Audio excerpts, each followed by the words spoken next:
El espíritu de esclavitud.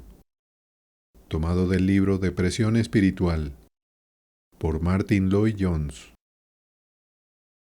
Porque no habéis recibido el espíritu de esclavitud para estar otra vez en temor, sino que habéis recibido el espíritu de adopción, por el cual clamamos, Abba Padre. El espíritu mismo da testimonio a nuestro espíritu de que somos hijos de Dios, y si hijos, también herederos, herederos de Dios y coherederos con Cristo, si es que padecemos juntamente con Él, para que juntamente con Él seamos glorificados. Romanos 15, versículo 17. No hay palabras más grandes jamás escritas que estas. Destacan incluso en un capítulo tan grandioso como este, como una expresión de la verdad verdaderamente única. Es una de las declaraciones más magníficas que se encuentran en toda la expresión y amplitud de las Escrituras, y sin embargo, no hay nada más importante acerca de una afirmación como esta que comprender exactamente por qué el apóstol la hizo. El peligro con algunas de estas frases resonantes es que tendemos a contentarnos con las palabras o con alguna impresión general que nos producen. Las disfrutamos tanto que no comprendemos su significado, y por lo tanto, no hacemos nuestra la enseñanza que pretenden transmitir. Tomen esta declaración. ¿Por qué la hizo Pablo? ¿Cuál era el propósito? ¿Cuál fue la razón para decirla? La respuesta se da en el versículo 15. Porque, dice el apóstol, no habéis recibido el espíritu de esclavitud para estar otra vez en temor.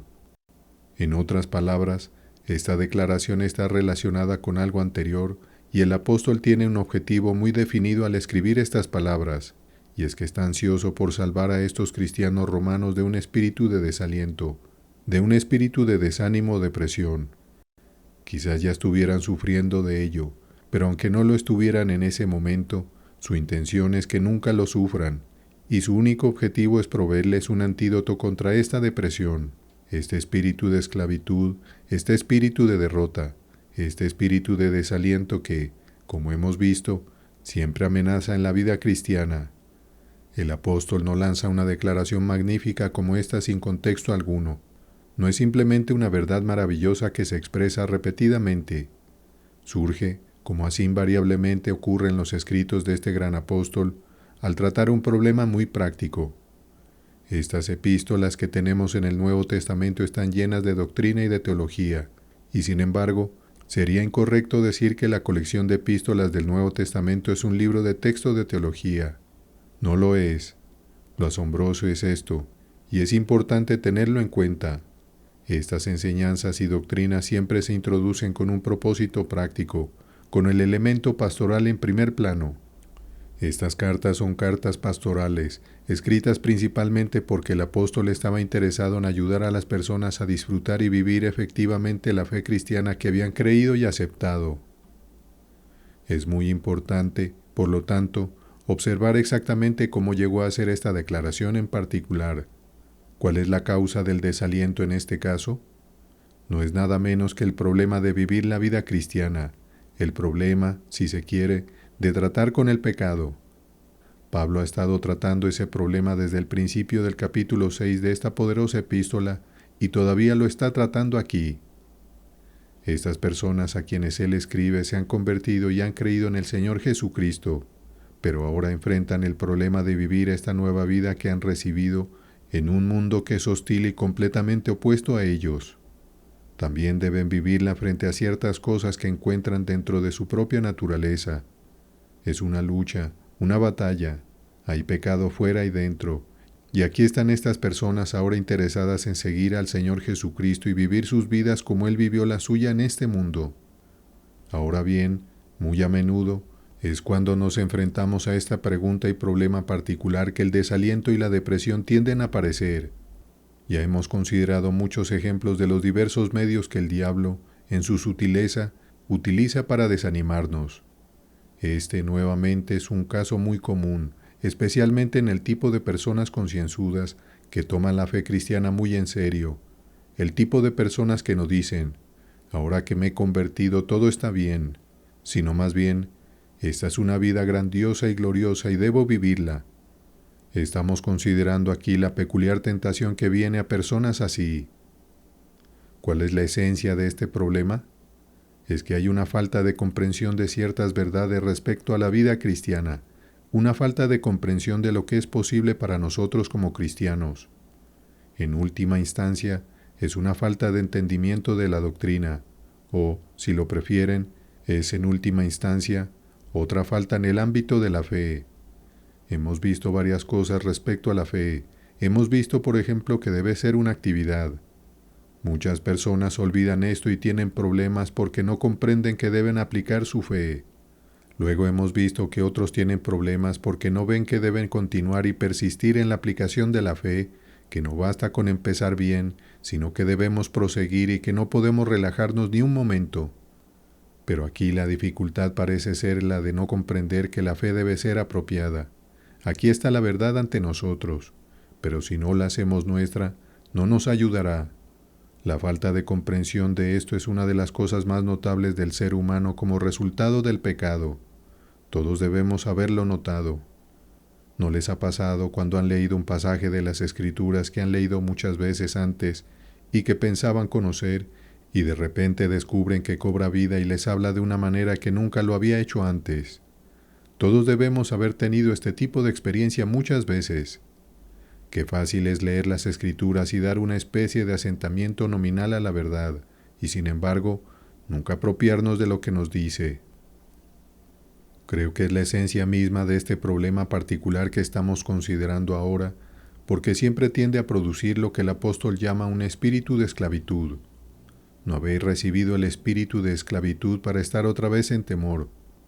¿Qué quiere decir con este espíritu de esclavitud? Se refiere al peligro de tener un espíritu de siervo, una actitud y espíritu de siervo.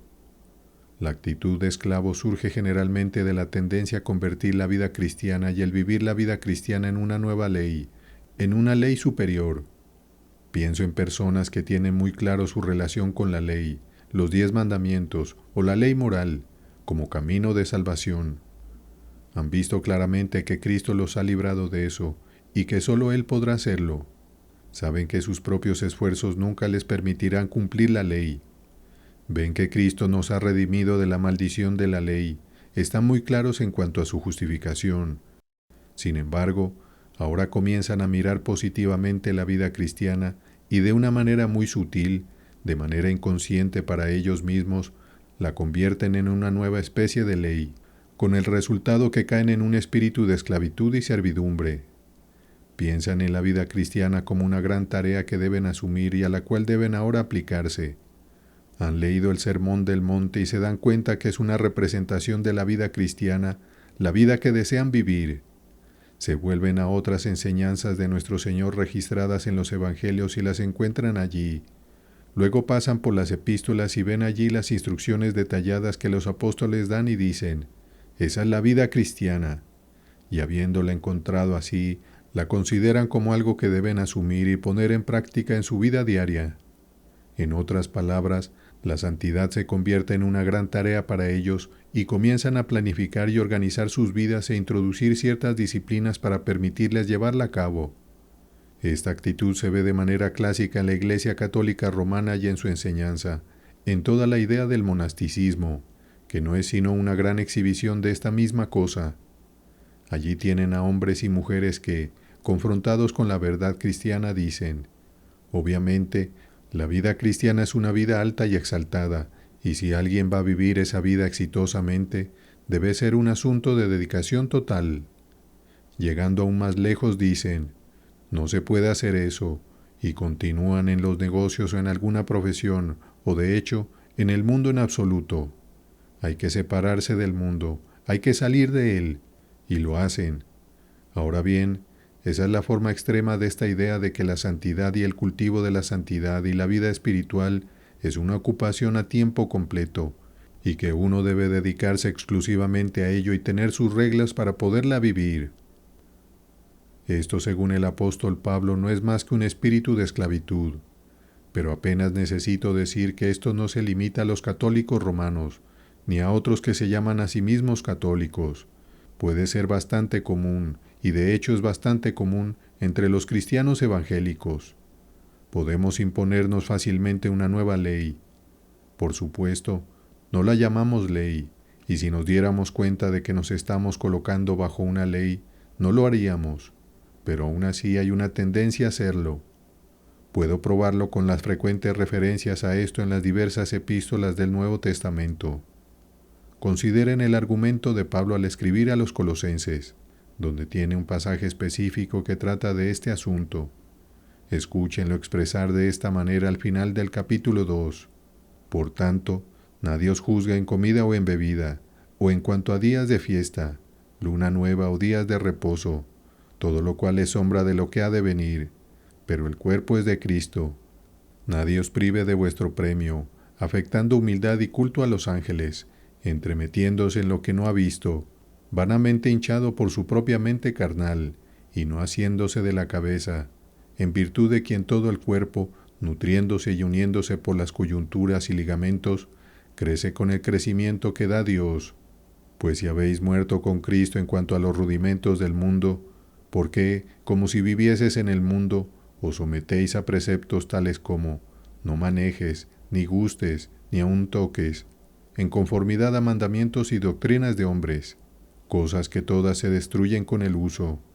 Tales cosas tienen a la verdad cierta reputación de sabiduría en culto voluntario, en humildad y en duro trato del cuerpo, pero no tienen valor alguno contra los apetitos de la carne. Esto nos da una idea de lo que estaba ocurriendo en la iglesia primitiva.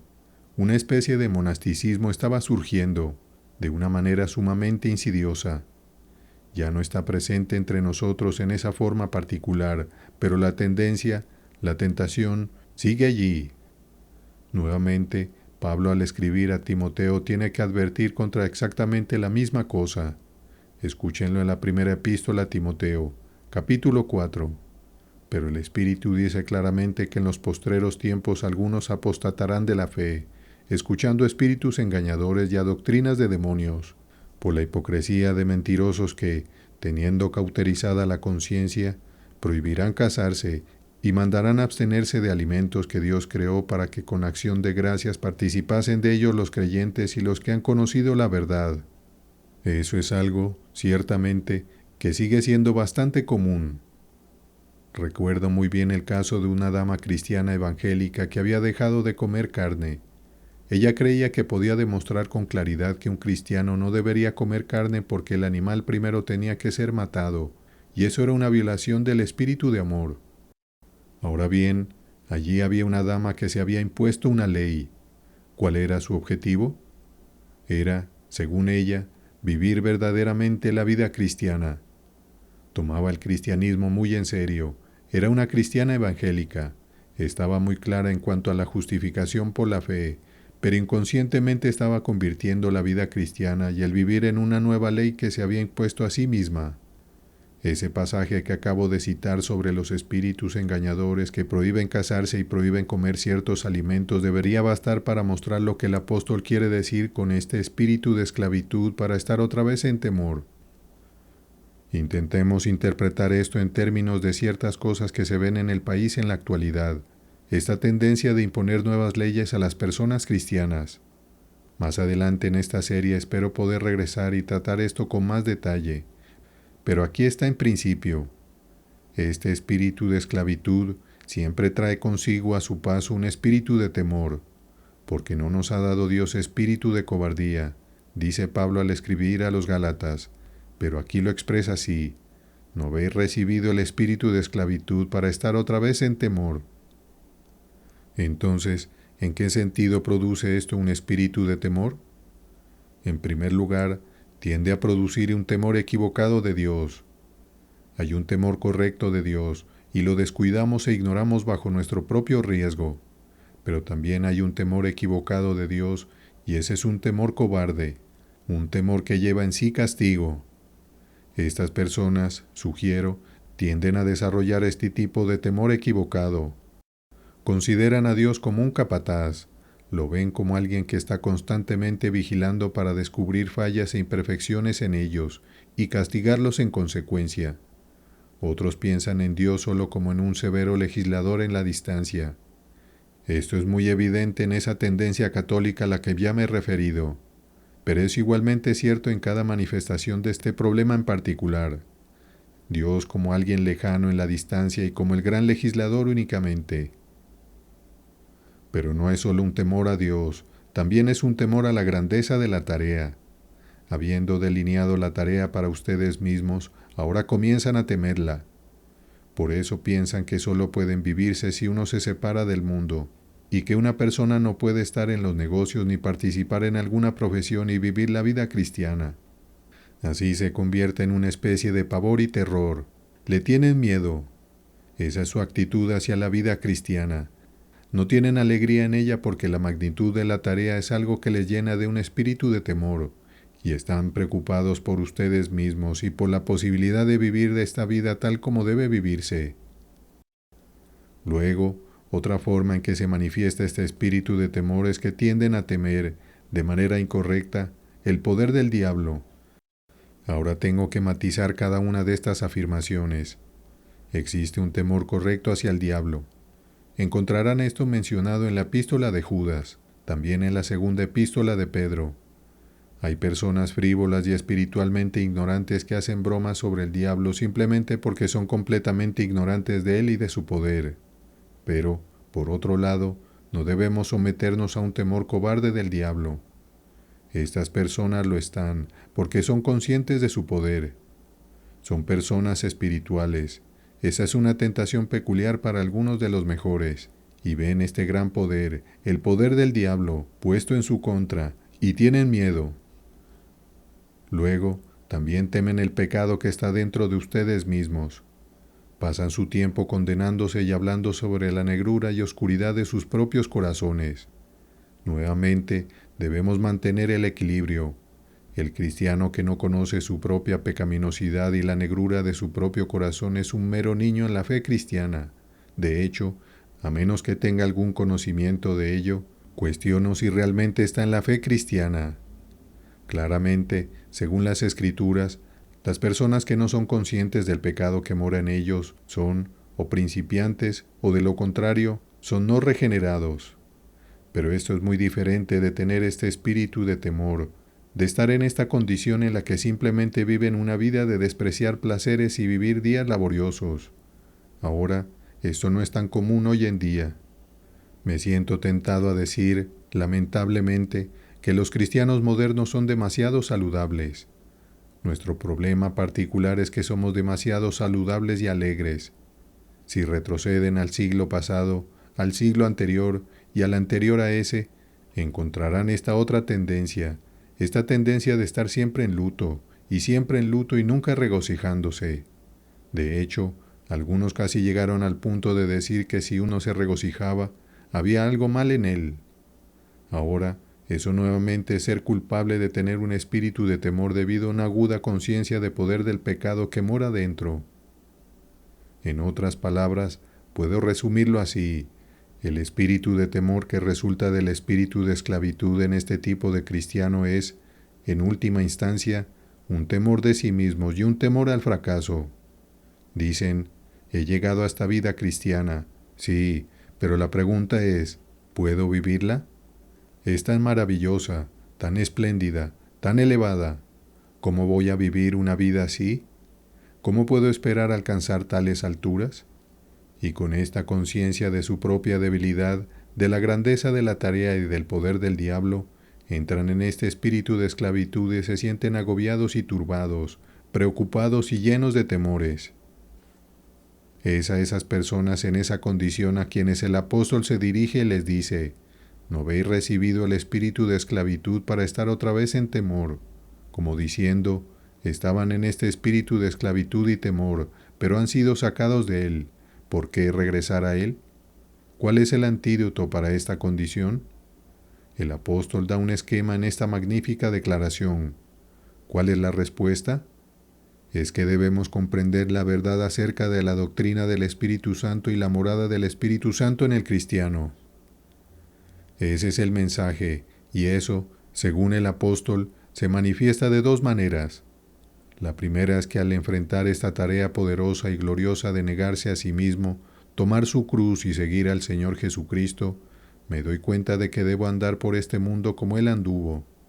Al darme cuenta de que he nacido de nuevo y he sido formado por Dios conforme a la imagen de su amado Hijo, y al comenzar a preguntar, ¿quién soy yo para vivir así?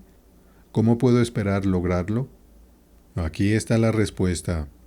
La doctrina del Espíritu Santo, la verdad de que el Espíritu Santo mora dentro de nosotros. ¿Qué nos enseña? Primero, me recuerda el poder del Espíritu Santo que está dentro de mí. El apóstol ya ha dicho esto en el versículo 13, donde trata la cuestión de cómo dejar de vivir según la carne. Porque si vivís conforme a la carne, moriréis, mas si por el Espíritu hacéis morir las obras de la carne, viviréis. Aquí regresa esa misma enseñanza, porque no nos ha dado Dios espíritu de cobardía. Deben comprender que no están viviendo solos. Dice en efecto a estos romanos, han estado pensando en esta tarea como si tuvieran que vivir la gran vida cristiana ustedes solos, por sí mismos. Se dan cuenta de que están perdonados y pueden dar gracias a Dios porque sus pecados han sido borrados y lavados, pero parecen pensar que eso es todo y que están destinados a vivir la vida cristiana por su cuenta. Si piensan así, dice Pablo, no es sorprendente que estén en un espíritu de temor y esclavitud, porque todo sería totalmente desesperanzador. Significa que solo tienen una nueva ley que es infinitamente más difícil que la antigua, pero esa no es la posición, porque el Espíritu Santo mora en ustedes. En realidad, ha estado tratando con eso a lo largo de este 8º capítulo. Tomen lo que dice en el versículo 3, por ejemplo, porque lo que era imposible para la ley, por cuanto era débil por la carne, Dios, enviando a su Hijo en semejanza de carne de pecado y a causa del pecado, condenó al pecado en la carne. ¿Qué quiere decir con lo que era imposible para la ley, por cuanto era débil por la carne? Significa que la ley no podía salvar a nadie. La ley no podía capacitar a nadie para vivir la vida cristiana, debido a que la ley es débil a causa de la debilidad de mi carne. Lo que era imposible para la ley, por cuanto era débil por la carne. No hay carne en la ley. Obviamente no se puede hablar de la debilidad de la carne de la ley. Lo que quiere decir es que la ley fue dada, pero no se le pide al hombre en sí mismo que la guarde. La debilidad de la carne está en el hombre, no en la ley. La ley no es débil, es el hombre que debe cumplirla quien es débil. Escuché a un anciano predicador expresarlo muy bien.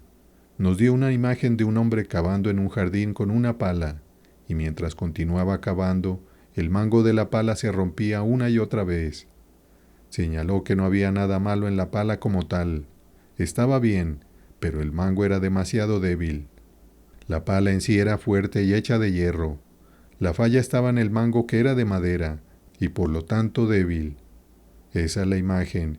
Y no es igualmente cierto que si nos imponemos en esta vida cristiana una nueva ley que ustedes y yo debemos cumplir en nuestras propias fuerzas, ¿estamos condenados al fracaso? Pero no debemos hacer eso, porque ahora el Espíritu mora en nosotros. Vosotros no estáis en la carne, sino en el Espíritu. Observen cómo se desarrolla eso desde el versículo 5 hasta el versículo 14. La diferencia esencial entre el hombre natural y el cristiano es que este último tiene el Espíritu de Cristo en él. Cualquiera sea la experiencia que haya tenido una persona, si no tiene el Espíritu de Cristo, no es cristiano. Mas vosotros no vivís según la carne, sino según el Espíritu, si es que el Espíritu de Dios mora en vosotros. Y si alguno no tiene el Espíritu de Cristo, no es de él. Aquí él vuelve a ese mismo argumento. Dice, no necesitan estar en ese espíritu de esclavitud. ¿Por qué no? Porque el Espíritu Santo está en ustedes, y Él los capacitará y los fortalecerá. Pablo siempre repite ese mensaje. Escúchenlo de nuevo en Filipenses 2, versículo 13.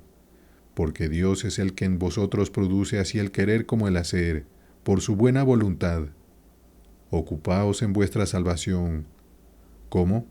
Con temor y temblor. Hoy estamos demasiado saludables. Ocupaos en vuestra salvación con temor y temblor. Las personas no temen en el momento de la conversión ni temen después.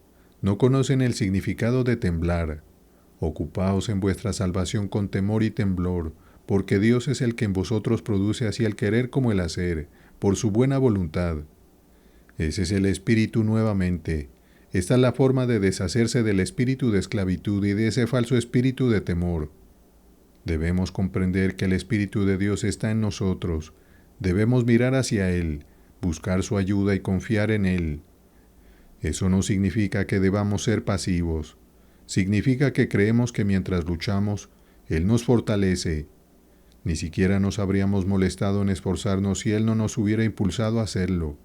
Él trabaja en nosotros y nosotros lo llevamos a cabo. Y a medida que comprendemos esto, la tarea no es imposible.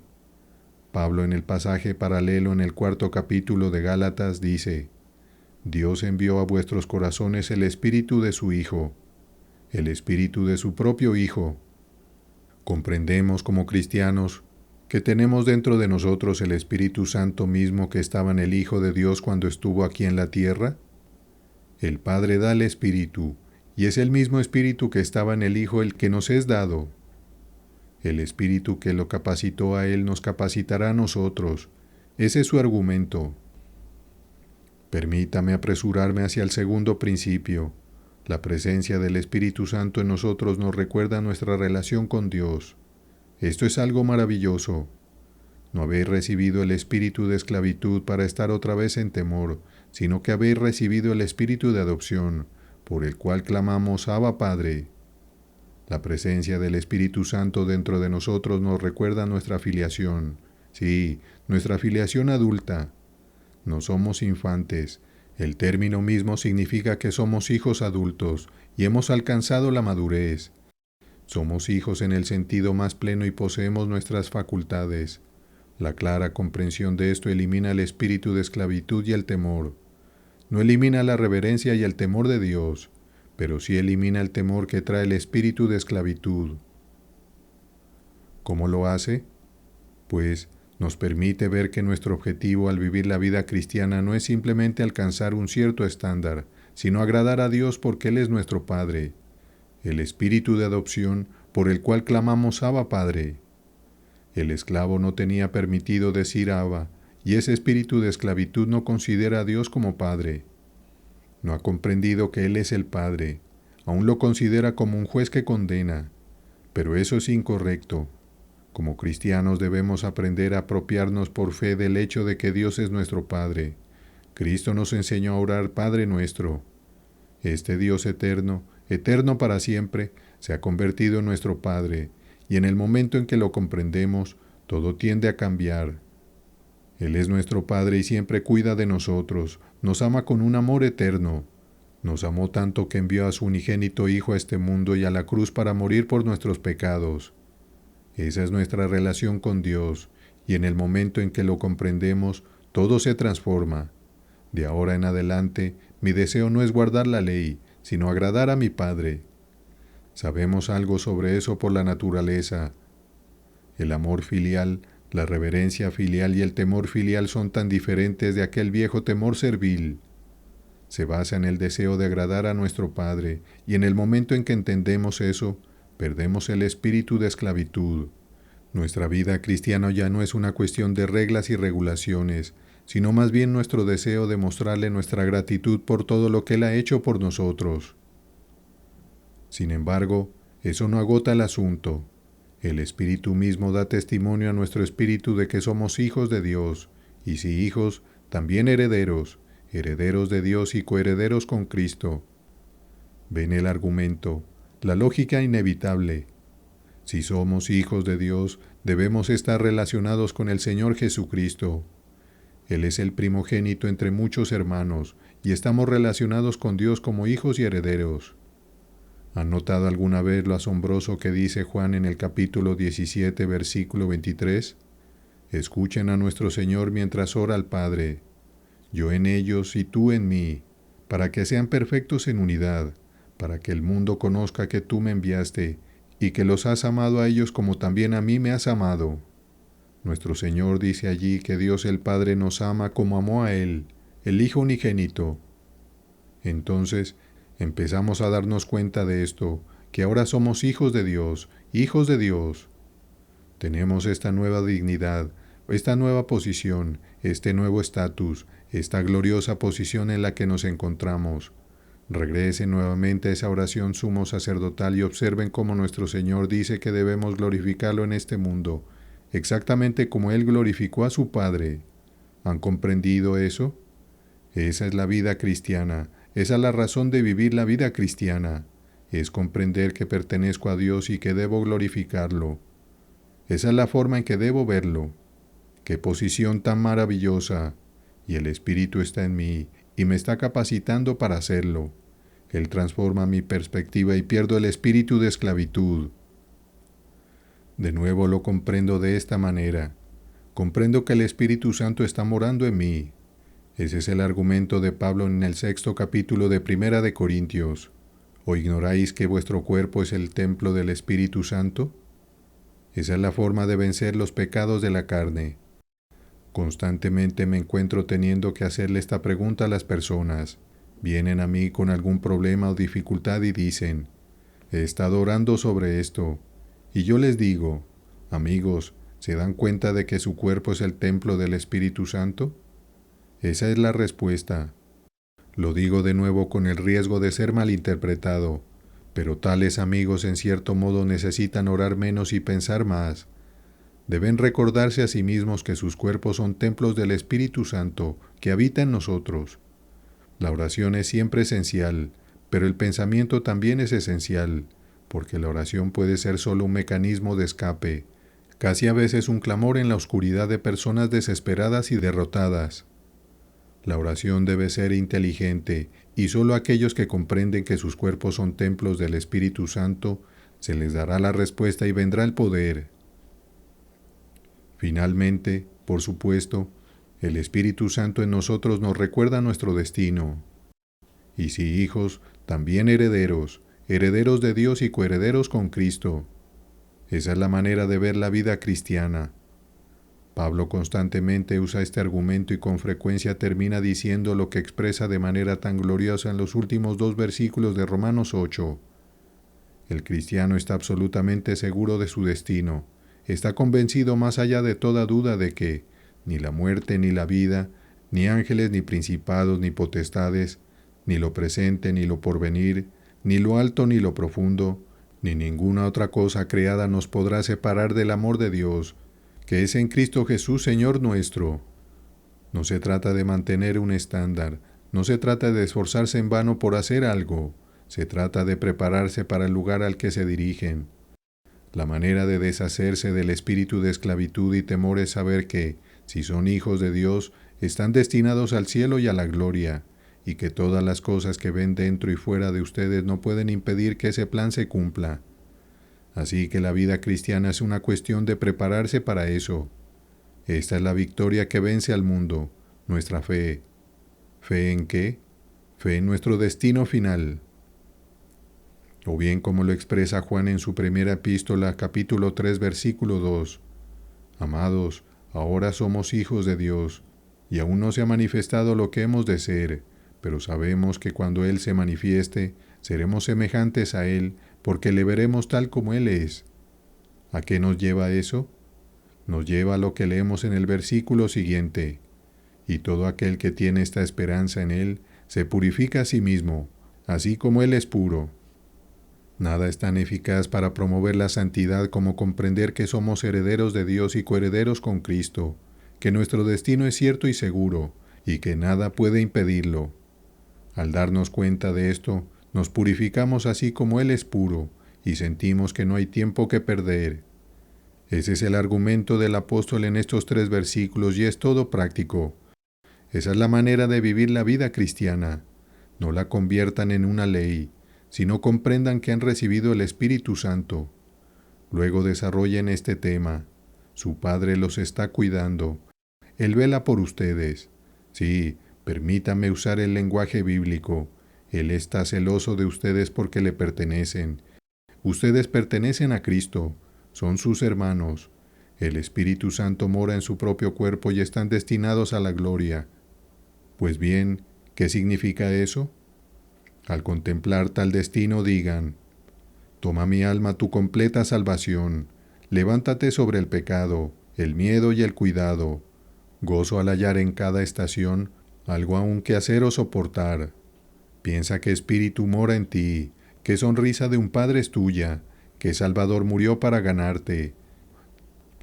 Qué incorrecto es estar en un espíritu de esclavitud y de temor. Hijo del cielo, ¿te arrepentirás? Piensa qué espíritu mora en ti, qué sonrisa de un padre es tuya, qué Salvador murió para ganarte. Hijo del cielo, ¿te arrepentirás? Esa estrofa de ese himno es una buena exposición de estos 3 versículos. Aférrate a ella, apropiense de ella, practíquenla. No se preocupen por lo que sienten. La verdad acerca de ustedes es gloriosa. Si están en Cristo, elévense sobre el pecado, el miedo y el cuidado. Tomen su completa salvación, triunfen y prevalezcan.